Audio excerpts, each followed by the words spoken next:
does it symbolize, Helane, excuse me, from Europe? And do we see those tensions of Europe come over to America economy and America aviation? Yeah, morning, Tom. Thanks for having me. Yeah, we're really concerned about this because typically what happens in Europe gets exported to the United States with some type of a lag. And I think you're right. We are going in the wrong direction. We need to move forward. Lisa made the comment that this is endemic. We all get flu shots every year. So why wouldn't we get booster shots for the coronavirus every year? It's a flu. It's a type of flu, a bad one, admittedly.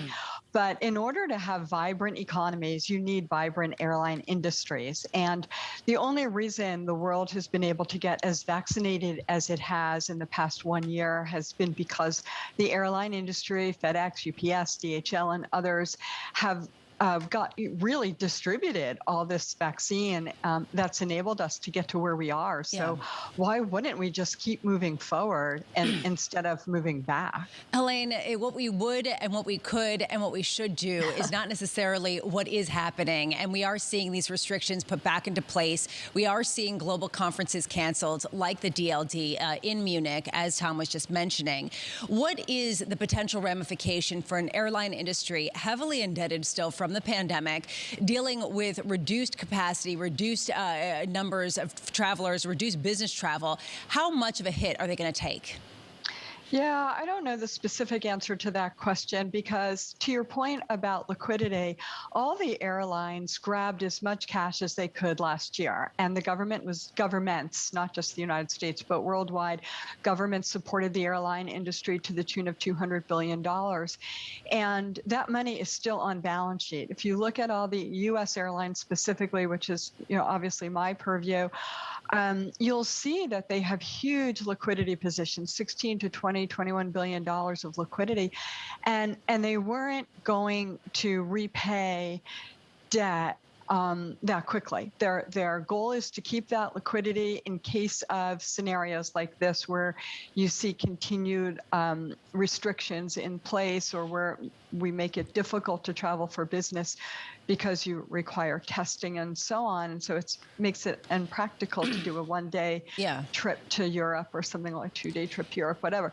So I think that the liquidity side of the equation is fine. I think to your point about demand, we think we're seeing demand ex-business traffic and international that exceeds 2019 levels.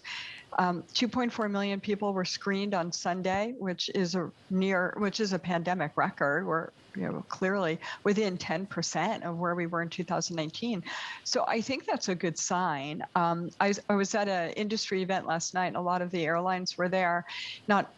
Few airlines were there, and they said they haven't really seen an impact, but are expecting an impact. But they haven't seen cancellations for December yet. They're still seeing December bookings. Helane, just to sort of put this into cold relief, if there is another downturn in travel, if the U.S. implements some curbs similar to what we're seeing in Europe, are there airlines that will not be able to survive it? Probably, yes. It will be tough. We don't have any sell recommendations, but we actually do have one sell as I think about it.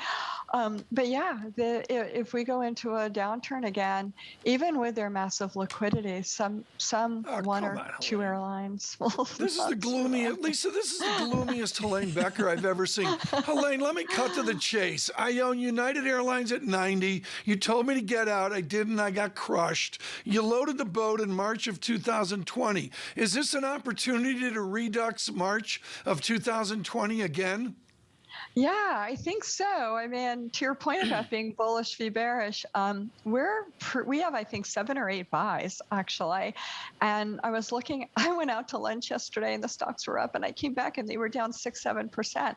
I do think it's a significant overreaction, and I do think there are opportunities. So, yes. Well,